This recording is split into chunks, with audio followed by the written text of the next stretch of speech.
you're not prepared for this sort of thing. My parents died.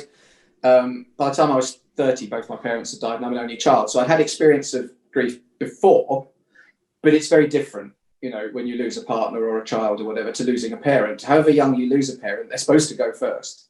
So when you lose somebody who's not supposed to go first, that hits you in a very different way. But talking to them, I found that I had to talk to them. I couldn't imagine not talking to them. Like when I told them that Joy had died, I didn't mess around with any kind of euphemisms and stuff like that. I just said, Mummy's died. You get the worst bit out of the way straight away. Because after you've said that, nothing else is going to hurt that much. So you get the D word out of the way. And I said to them, look, I'm going to cry. You're going to cry. We'll be there for each other. And the other thing that I thought was very important with my children, they were 7 and 10 when she died. So they were quite young. But when friends came round to talk, we never did that thing of like taking it into the other room or making the kids go. We would talk about it in front of them as you would to another adult and include them in the conversation. So they never felt it was something to be hidden or feel bad about in that kind of, I shouldn't be talking about it. So it became part of our everyday conversation in a way, which means that now we can talk about her. When something happens, they can say to me, oh, Mummy would have really loved that, wouldn't she? Can you remember? She'd be laughing so much, her nose would be doing that funny twitch right now, wouldn't it? It'd be like, yeah, she would, And they can talk about her with a big smile, even though she's not here, in the past tense, because she's still in conversation, part of everyday life.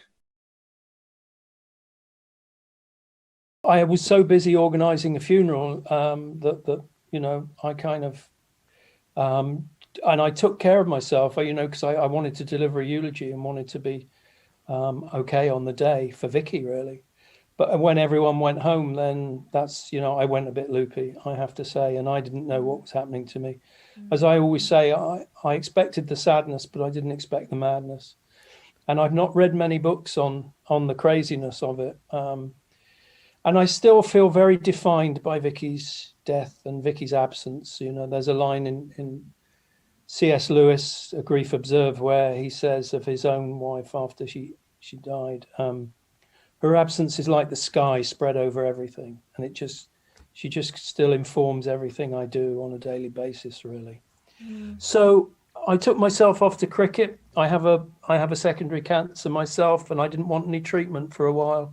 I'd seen what Vicky went through, and I didn't want to go through it myself. And without Vicky, I was in a very dark place. And then my therapist said to me, just take a few months, make some decisions. Why don't you go and watch some cricket? So I did, and I spent the summer watching cricket, really, having private panic attacks a lot of the time while drinking tea and doing crosswords and watching cricket. And no one around me would have known that I was in a terrible mess because I'm English, really, I suppose. And I don't, only in private with people I trust do I tend to open up a lot of the time, or at that point did. So that turned into a book eventually. I like, Gary was saying, I started, and Jane, I started making notes, having random observations, and it became a book about love, grief, and cricket, really. It was in Vicky's memory to tell people what a great, amazing woman she was, strong, independent woman she was, to process my own grief and to try and help others maybe that went through the same thing. And I've had a real good reaction to the book that's been very gratifying. So. Yeah, when we experience a trauma, our body responds physiologically from a very early limbic brain place where it does stem from survival times when we had to just like run from the lion or fight it or play dead in the hope that it wouldn't want to eat us if neither fight nor flight were possible. And when we now as sophisticated humans experience a similar feeling of survival is at threat, which doesn't have to be literal survival, it can be more of a metaphorical survival if you feel like your husband and partner and your whole life is just disappearing out from under you. That same physiological response happens. So we're triggered into that fight, flight, or freeze response. Fight or flight are very active responses. You can either go towards the danger and try and fight it, you can run away from it. But freeze comes in when neither of those options are possible. and there's literally nothing else to do. So it's a more extreme version of those two, where you do literally play dead to make yourself less appetizing to the thing that's out to get you. In an ideal world, once the trauma's gone, once the lion or the speeding car or, you know, whatever, the deadline at work is gone, all those stress hormones, all that nervous system response, that will dissipate, that will leave, and you'll go back to normal. But sometimes the trauma is so much that you can't go back to normal, and you stay in this sort of heightened sense of stress and nervous system activation. And I think when it's something like a traumatic death, that state can go on for a very, very long time. And you can go in and out of it, which is why one of the issues that I have with the Kubler-Ross 5 stages of grieving model is that it doesn't really acknowledge that, not that those stages don't exist. For me, they absolutely did, but that they don't always come in that order, and sometimes they cycle around it. So you can go in and out of the denial. So it's not just, oh, I've had the denial bit and now I'll move on. I mean, there's still times now when I can't quite believe it, and I'm 3.5 years on from it now. So you can kind of go in and out of it. When it feels too much, it kind of steps back in. No, that makes perfect sense. So learning new things has been one of those things which has really helped me.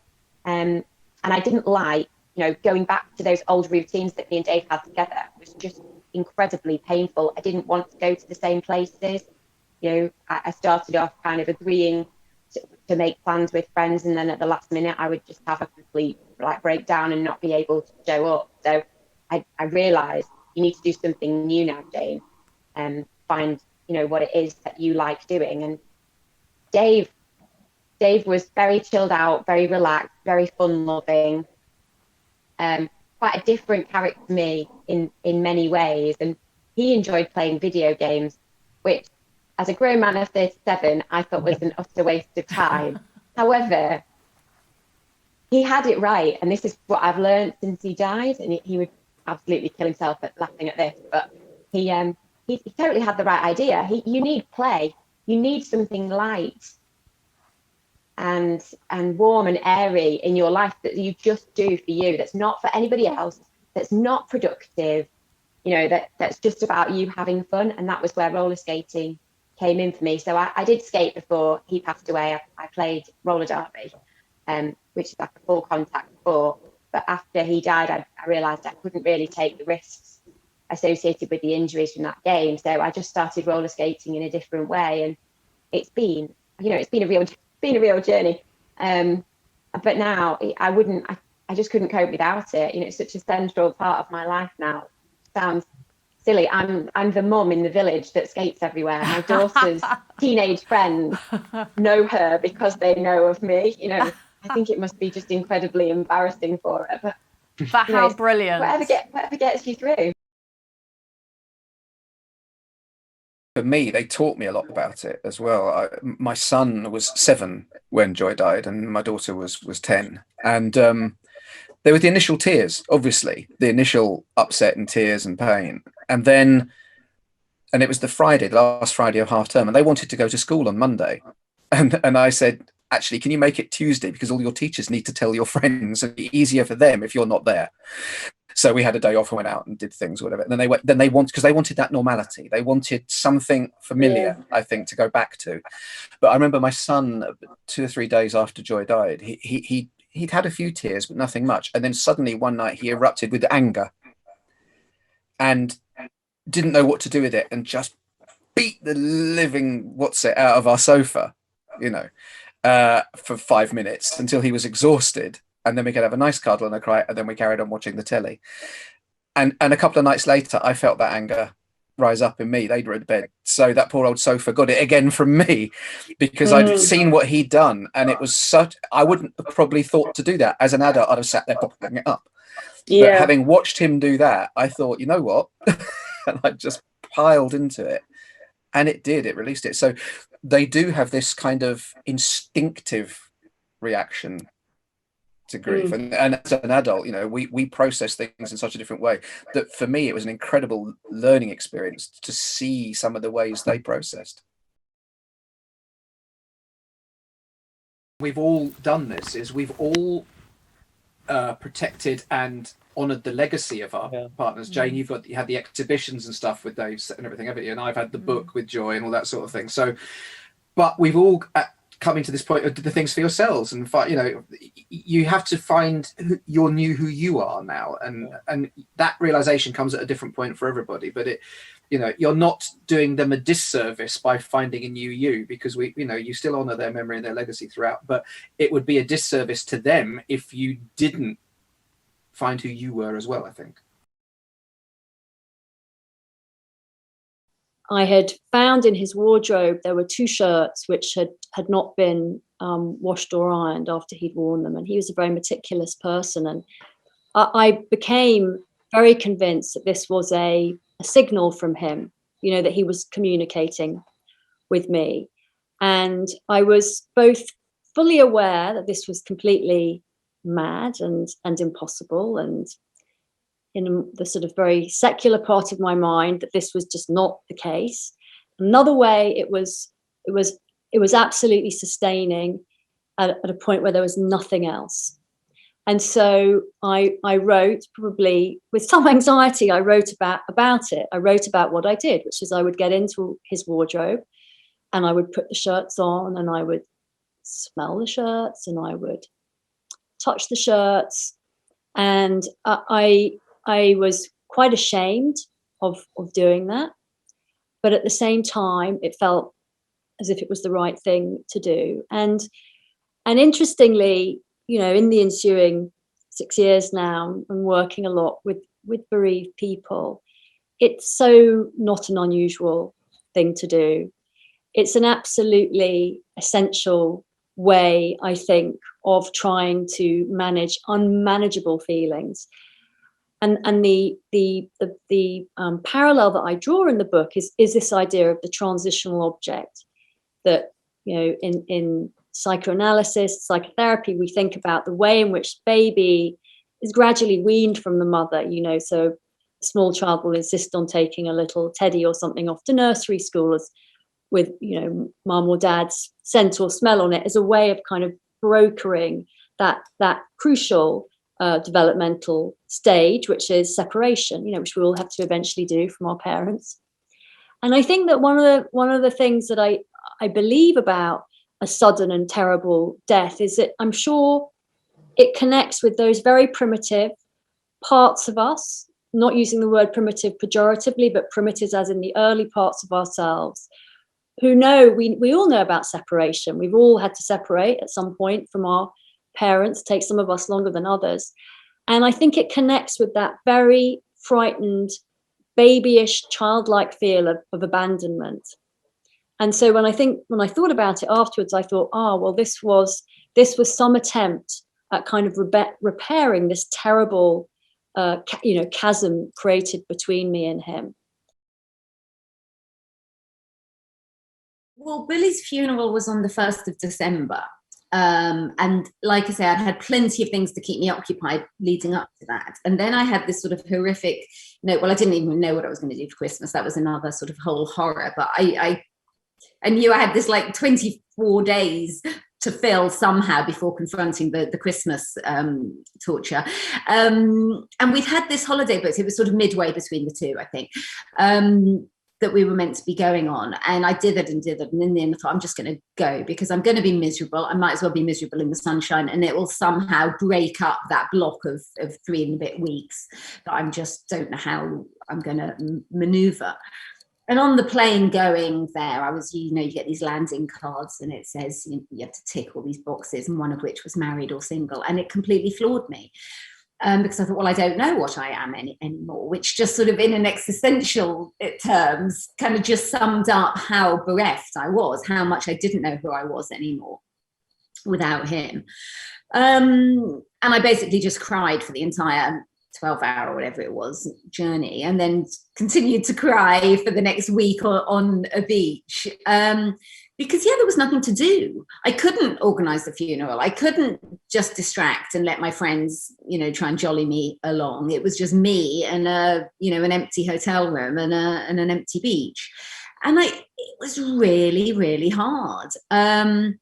Made, even worse by the fact that I was in this sort of beautiful, paradisical place, which again just contrasted so much with my inner world was sort of hell and the outer world was paradise. So it sent me into free fall, really. I was just completely, I felt everything had been kicked out from under me, even my coping mechanisms.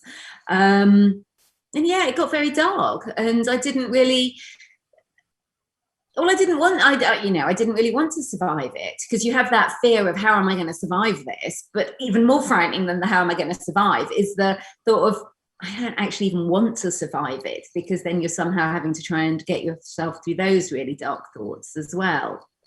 Yeah, and the moment where you sort of swim out to sea and think I could just keep going, and actually it's the worry for your friends and the love of them and everything they've done for you that kind of pulls you back again.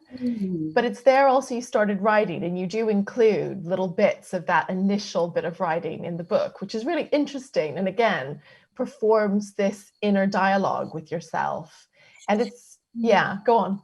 Well, no, I was just going to say, well, yes, that's sort of how it began, really. I realized that without my normal coping mechanisms, one of the things that I could do was to start writing it down, because I've always been a writer. I used to write, scripts for when I worked in television, and then I was a journalist for a long time. So writing came naturally. And in the absence of having all my friends to talk to, I was able to sort of just splurge. It was almost like I was vomiting my feelings out onto the page, and they weren't really making sense. It was like a stream of conscious nonsense, really. But I could see that all this sort of anger and bile was coming out just about the world in general, and how angry I was that St. Lucia was so beautiful and that the food was so lovely and that it just wasn't fair. And as I was writing this stuff, I could hear this other voice coming in. Again, it was almost in a strange variant of dissociation. It was almost like this other voice came in and said, oh, so this is what they mean by anger. Okay, so this is what they mean about feeling the feelings. And that voice, I recognized as like the therapist voice that I use with my clients. And so as I wrote, I then let the therapist voice sort of start to kind of get a look in. And so I'd do a paragraph of rah, and then a paragraph of, okay, so the reason that you've been able to cope up till now is because you've been dealing, and that's your defense mechanism. And it was almost like I was explaining and normalizing to myself. And then just gradually that became my habit. That became the thing I would do. I would let the feelings come out onto the page, and then I would wait for the therapist part of me to come in and explain. Well, not just explain, because it's not just about explanation. It's also about just saying, it's going to be okay. We're going to get through it. And, it won't always feel this bad. To which then my grieving self would then rail and shout and say, well, I want it to always be this bad because I don't want to lose touch with how important it was. Because it feels for a long time that if you lose touch with that you're losing touch with, the person that you've lost. And you don't want that to happen either. You don't want it to get better. And those collective ways of mourning, for many of us, are not there. We don't wear widow's weeds for a year. We, generally speaking, we go back to work. There is as I was a mother with children at school, you go back to the school run, you go back to your whatever you do to earn your living, you get on with it. And obviously you do have to get on with it. And there is the, I think, also very important aspect of the kind of balm of work and the balm of being occupied with things to do. But we don't really have these collective ways. We don't put a yew wreath on the door to denote that we're mourning. And so one of the things that I think is very complex still is this wish to help, and a feeling that if you disturb someone in some way by alluding to the fact that they may be over that grenade or that volcano moment, but actually they're still in the kind of the tsunami moment where things are still deeply, deeply painful. And they may be years and years and years and years afterwards. I mean, especially where somebody's grief, for whatever reason, doesn't get expressed. And I do find it really helpful. It made so much meaning to me. And there was a moment when one day I just realized that I had a thought of Andrew, and it was a thought that was accompanied by a feeling of sort of enormous gratitude and kind of how lucky I was, rather than the feeling of kind of horror, why is he not here? And the thing that I'm very interested in I suppose, kind of thinking and talking about is that this way of mourning doesn't mean that grenade moment, you won't have it at times, you won't at times feel it, and it's just as bad as the day it happened. But I think that those moments over time, they get less for most people. And so I think it is a very helpful way of remaining in some sense, or trying to give somebody a sense of feeling that something might change. You don't know what, but something will change. And I think that delineation is powerful.